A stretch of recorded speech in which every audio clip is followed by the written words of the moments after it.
तो आज के वीडियो में I will become a villainess who goes down the history season 1 के एपिसोड 12 को पूरा एक्सप्लेन करने वाला हूं। उससे पहले इस चैनल पर जो भी न्यू आए हो सब्सक्राइब दिस चैनल। और अगर आप लोगों को एनिमे रिलेटेड कुछ भी सवाल और क्वेश्चन पूछना है तो मुझे कमेंट सेक्शन में आप लोग पूछ सकते हो। तो एपिसोड के स्टार्टिंग में हम देखते हैं कि एलिसिया मैप की तरफ देखकर कुछ सोच रहा होता है तो गिल आके पूछता है तुम किसके बारे में सोच रहे हो। एलिसिया कहता है कि लीज वॉचर के बारे में। गिल कहते हैं झूठ मत बोलो, मुझे पता है तुम लवल के बारे में सोच रहे हो। एलिसिया कहता है कि ऐसा नहीं है, ट्रू विलेनेस होने के नाते मुझे दोनों का टेंशन है। तभी मेल आके एलिसिया को पकड़ के कहती है यार तुम्हारा बॉडी का खुशबू तो आज भी बहुत अच्छा है। इस पर प्रिंस ड्यूक उसे पकड़ के कहते हैं एलिसिया से दूर रहो। अब मेल कहती है कि मुझे लीज के सीक्रेट के बारे में पता चल गया है जो कि है चार्म मैजिक। ये एक टाइप का जादू है जिसका यूज सिर्फ संत के लोग ही कर सकता है और लीज एक संत है। एलिसिया कहते हैं कि चार्म मैजिक के बारे में मैंने कभी सुना नहीं है। प्रिंस ड्यूक कहता है कि हमें प्राचीन भाषा में लिखी एक पुरानी किताब में इसका पता चला। प्रिंस ड्यूक उस किताब को दिखाता है। अब मेल कहती है कि इस किताब के हिसाब से चार्म मैजिक एक स्पेशल पावर है जो सिर्फ संत के लोगों के पास ही होती है और उनका कहना है कि वो अपनी प्रेजेंस से ही सभी के लाइफ यानी जीवन में खुशी ले आती है, जो कि बहुत ही बेवकूफ़ भरी कहानी है। एलिसिया कहती है तो इसका मतलब लीज उस पावर को यूज़ कर सकता है। प्रिंस ड्यूक कहता है ऐसा नहीं है, उसे पता भी नहीं कि वो उस पावर को यूज़ कर सकता है, लेकिन उन लोगों के ऊपर काम नहीं करता ये पावर जिनके पास माना बहुत पावरफुल होता है, बट जिसका माना और विल पावर कम है वो इजीली इसका शिकार हो सकता है। तभी गिल कहता है तो इसके लिए मैं उस टाइम लीज के वश में हो गया था।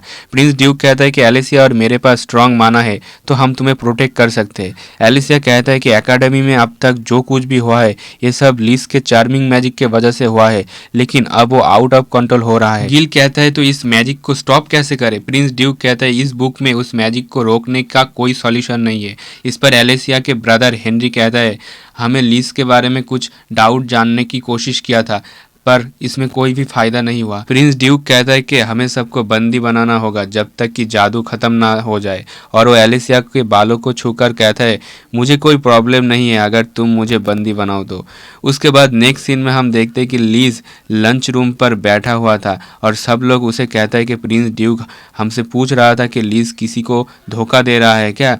इसे सुनकर लीज थोड़ा शॉक होता है और कहता है मैं तो किसी को धोखा नहीं दे रहा हूँ। और हम देखते हैं मिस लीज का वो जो चार्मिंग मैजिक है वो फिर से इन लोगों पर हावी हो जाता है और इनमें से एक बंदा कहता है ये सब एलिसिया का गलती है, तुमसे जीत नहीं सकता इसलिए तुम्हारे बारे में ऐसा र्यूमर क्रिएट कर रहा है, तुम उससे दूर ही रहना। उसके बाद हम देखते हैं कि एलिसिया भी अपनी लोगों के साथ लंच रूम पर एंटर करता है। लंच रूम पर एंटर करते ही वो देखता है कि लीज वहाँ से जा रहा होता है। एलिसिया उसे पूछने के लिए जाने ही वाला था तभी लीज के दो चमचे यानी एल्बर्ट यानी उसका भाई और एक सादा बालों वाला लड़का उसे रोक देता है और कहता है कि तुम हमारे लीज के बारे में उल्टा सीधा र्यूमर क्रिएट मत करो। एलिसिया उसके भाई एल्बर्ट से कहता है कि तुम्हें ये बात बोलने में मुझे कोई फायदा नहीं है, लेकिन तुम गलत सोच रहे हो, मैं यहाँ पर लीज के साथ कुछ बात करने के लिए आया हूँ। इस पर एल्बर्ट कहता है कि मैं तुम्हें लीज के साथ आगे कुछ भी करने के लिए परमिशन नहीं दे सकता और वो दोनों वहाँ से चला जाता है।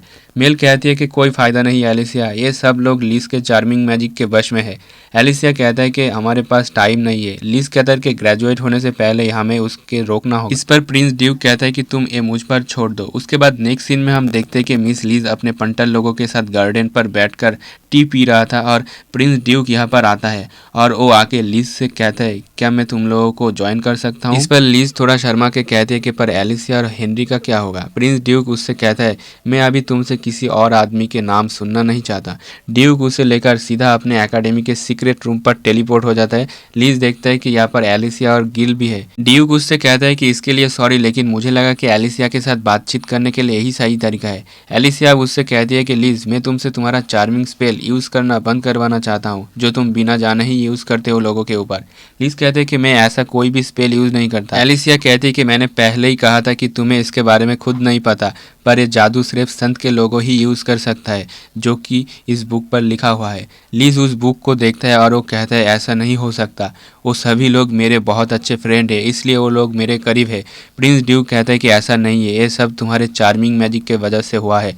अब लीज याद करता है कैसे उसने पहले इस एकेडमी पर आया था तभी हालत कैसा था और अभी हालत कैसा है, जिससे उसको भी थोड़ा रियलाइज होता है शायद ऐसा हो सकता है। पर वो प्रिंस ड्यूक से कहता है पर इसका असर आप पर कैसे नहीं हुआ, मैं आपको हमेशा से ही चाहता हूँ, मैं तुमसे प्यार करता हूँ। और हम देखते हैं कि वो अपने प्यार का इजहार कर देता है, पर ड्यूक कहता है कि मैं हमेशा से एलिसिया को प्यार करता हूँ।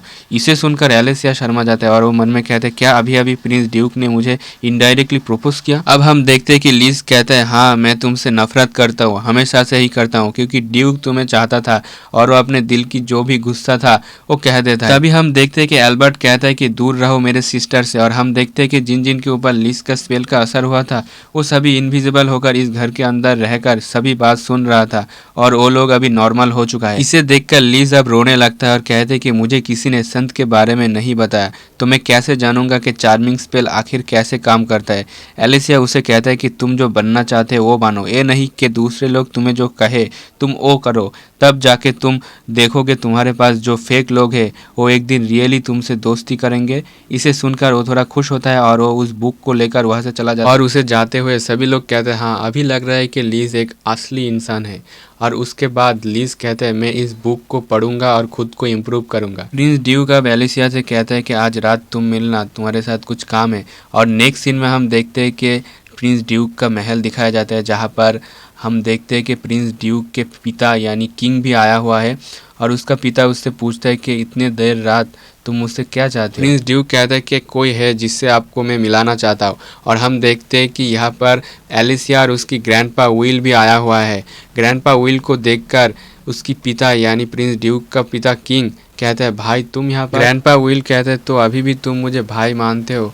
उसके बाद हम देखते हैं कि ये दोनों आपस में बातचीत करते हैं और ये लोग बाहर आके उसे देखता है। प्रिंस ड्यूक कहता है कि मैंने मेरे पापा से बात किया, अभी से रोआना विलेज में कोई भी नहीं मरेगा, रोआना विलेज जल्दी ही फ्री होने वाला है। इसे सुनकर गिल उसे बहुत थैंक यू शुक्रिया कहता है। पर हम देखते हैं कि प्रिंस ड्यूक एलिसिया का हाथ पकड़ के कहते हैं तुमने अभी तक मेरे सवाल का आंसर नहीं दिया कि तुम मुझे प्यार करते हो या नहीं। इस पर एलिसिया थोड़ा शर्मा जाता है और उसे आई लव यू बोलने ही वाला था, लेकिन प्रिंस ड्यूक कहता है कि मुझे अभी कोई भी जल्दी नहीं है, तुम सोच समझ के इसका जवाब देना। उसके बाद नेक्स्ट डे हमें एकेडमी का सीन दिखाया जहाँ पर एलिसिया और गिल जा रहा होता है। गिल उससे कहता है क्या तुम कल रात सो नहीं पाए क्योंकि प्रिंस ड्यूक ने कल तुमसे ये सवाल किया था। इस पर एलिसिया थोड़ा सा शर्मा जाता है और हम देखते हैं कि वहाँ से प्रिंस ड्यूक चल के आ रहा होता है और प्रिंस ड्यूक का हाल भी बहुत कुछ अलग लग रहा था। और हम देखते हैं कि वो एलिसिया से बिना बात करे एलिसिया को इग्नोर मार के वहाँ से जा रहा होता है, जिसे देखकर एलिसिया पीछे घूमकर कहता है ड्यूक। प्रिंस ड्यूक पीछे घूमकर एलिसिया को देखकर कहता है हु आर यू, यानी तुम कौन हो। उसके बाद ये एपिसोड यहीं पर खत्म होता है। अगर एक्सप्लेनेशन देखते देखते यहाँ तक पहुँच चुके हो तो लाइक शेयर सब्सक्राइब मार के जाना और कमेंट कर देना आप लोगों को अगर वीडियो अच्छी लगी तो। और आप लोगों को कुछ भी डाउट है तो आप मुझसे पूछ सकते हो कमेंट में।